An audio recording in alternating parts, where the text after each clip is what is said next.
It's an extraordinary record of form.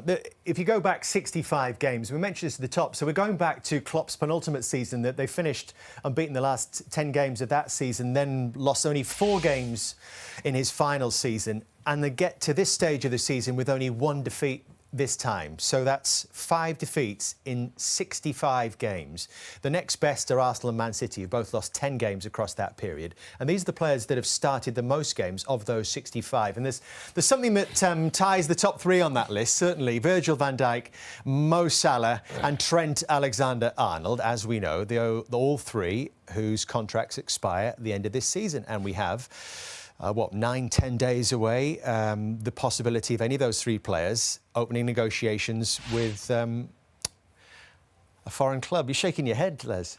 Yeah, no, because we're talking about how brilliant Liverpool were going forward, and I'm looking at Van Dijk and I'm thinking it's just a Rolls Royce. Him and Gomez today were absolutely exceptional. Never really looked like under too much pressure in the 90 minutes, apart from the ball that goes over Virgil's head for Solanke's goal. Never put a foot wrong. They haven't got a cleaner's kit, have they? That's true. But is that one thing that could potentially derail their season if that becomes a problem? What, the contract? Those 3 players that have played more than anyone else across that period. No, not really, because I say Virgil's always he doesn't look ever flustered or tired. He's in magnificent form. He never has to get out of second gear at times. I think if you look at what Trent does with the opportunities that he gets, you'd want Conor Bradley to come again, so just at times you can maybe play, because Conor plays at such a high level as well.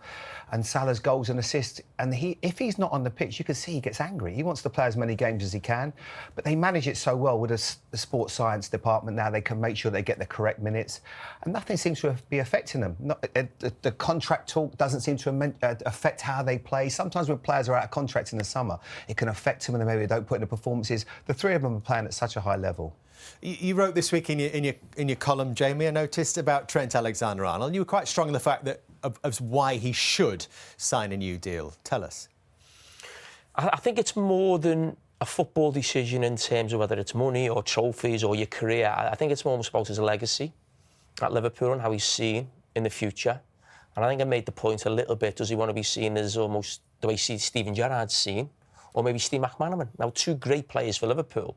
And I actually feel a little bit for Steve McManaman. He's a friend of mine. He was one of the best players or attacking midfield players in the Premier League in the mid-90s for Liverpool. He went to Real Madrid and won a couple of European Cups, but he's not absolutely adored by Liverpool supporters now, really. And I feel a little bit sad for that, really, because he probably deserves to be, but... I bet he's not that sad.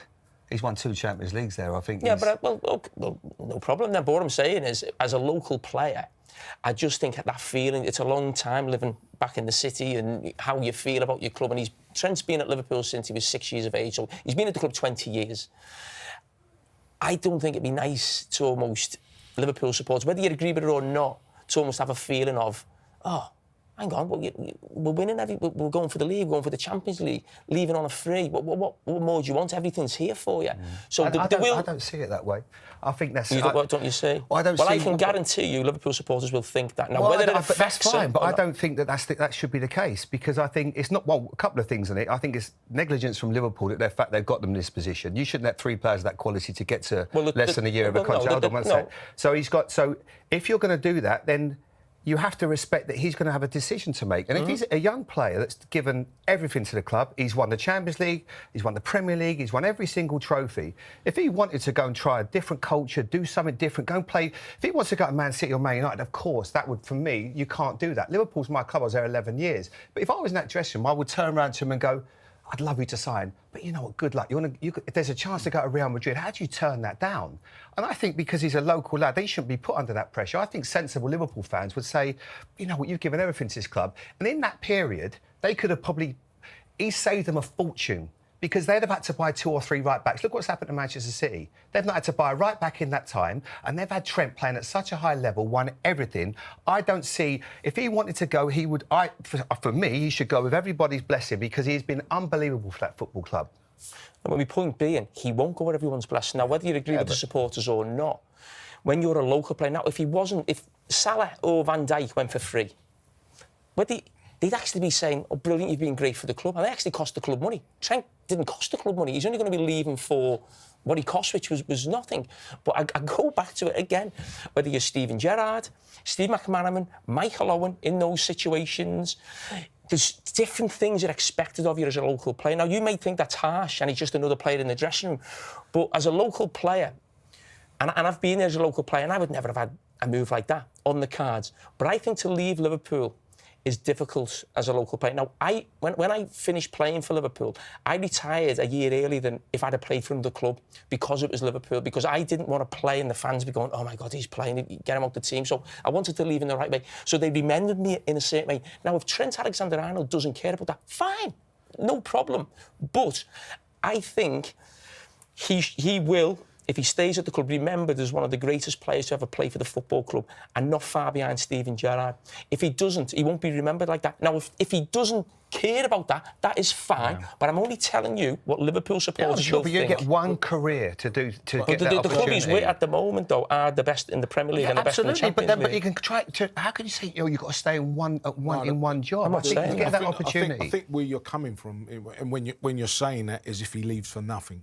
Yeah, 100%. That's where it is. If a young player comes through the system... How much money has he saved them in that period? I know what you're saying, but what Liverpool also look at, we've put him on the map. We've given him this opportunity to do what he's done. And I get where you're coming from in terms of he's going to leave that football club for no money. And if you was to sell him now, what sort of money would you sell him for if someone was to come and pay for him? That's not his fault. I know. It's not his fault, but I'm understanding what you're saying. Why so that is the frustration. That was a little bit of the thing. Will be frustrated, but I don't agree that. So your point really could sign a contract, sign a contract and then leave. If I was advising Trent, I would say in terms of it's not just leaving. I think people understand it about the Real Madrid, and Les makes a great point, and I should have made that as I did in the column. That a lot of it is the free transfer. That's a lot of it, and I think it was probably a little bit with McManaman, but people didn't really understand the Bosman thing really too much then. But it's that feeling that you're leaving us for nothing. Where's our money to replace you? Now, you might not agree with that, but it's just a fact. I would say sign a contract, have a decent buyout clause in there that's not ridiculous, and if Real Madrid wanted to buy you maybe in 12 months' time, 2 years' time... Jamie, Les made the point that he has been given the opportunity. Should he not feel like he owes Liverpool something? Sign a new contract with a sensible buyout clause. And he saved them a fortune. I'm not saying that. By the way, we're talking, this is my... but I'm talking purely just as a football person would have been... I would have gone to you, you've got in this position, Liverpool should have got the contract sorted out. Well, you can't turn around and say, sign a contract. So if he gets injured, so he signs a year contract and he gets injured, then what happens? He's got an opportunity to go and get a 5-year contract or whatever at Real Madrid and try something different in his life. I've got total respect for whatever he wants to do because he's given everything to Liverpool. And my big point is, people say, well, they put him on the map. He saved them fortunes by not having to buy right backs of his quality. It doesn't matter what we say. We can debate it or whatever. I think you're being a bit unfair to him, though. I'm not saying he shouldn't. I'm just saying I can understand what Jamie's saying in terms of the support. I know the Liverpool supporters... Every day you're with them. Now, listen, I'm on the streets of Liverpool and I know how they feel about it. Now, it doesn't matter whether we agree with that or not. I think if you've been at a football club since 6 years of age, you've been there for 20 years, when you're 40, 50, you want the club to, you still want to be one of those legends. People, He'll still be a legend, though, won't he? I know, but there'll be a feeling there. If he goes to Man United, of course he wouldn't. But that's why he'll be a legend. Michael Owen. Listen, the Michael Owen thing... But I don't think it's unfair to even bring up Steve McManaman, who won 2 Champions League finals. Macca's incredible. What is like? If you ask Steve McManaman... Something else you said there about negligence from the Liverpool board because 3 players have got to this stage. Yeah, it shouldn't You've have been happened. a director of football. I know you're going to return to that career very soon, Les. I hope so. Hopefully. Do you think that's negligence? Yeah, I think if you've got players that you want to tie up, then you've got to, you now don't leave it to the last year of their contract. That's why people get tied up, 2 years in advance. 18 months is the most you leave it before you try and tie somebody up. If that player's adamant that he doesn't want to sign a contract, doesn't matter what you're offering him, he's not going to sign that contract. And his idea is he's going to leave on a free transfer. There's not a lot you can do about that unless you try to sell him early. Now, like I said, I'm not saying he shouldn't leave Liverpool. I'm saying that I can understand the reasonings why the Liverpool fans will say, look, do you know what, we've given this boy a platform and now he's gone and we're not getting no money for him. Now we've got, especially with the way things are nowadays with PSR and the financial fair play, if they ain't got money coming in for him Had you replace him? The interesting thing is, and I'm not just defending Liverpool on this, the structure of the club had moved away because Jurgen Klopp had that much control. And then as soon as Jurgen Klopp announced he was moving on, so I think that was probably about October, November last season. So Trent's got over 18 months to go.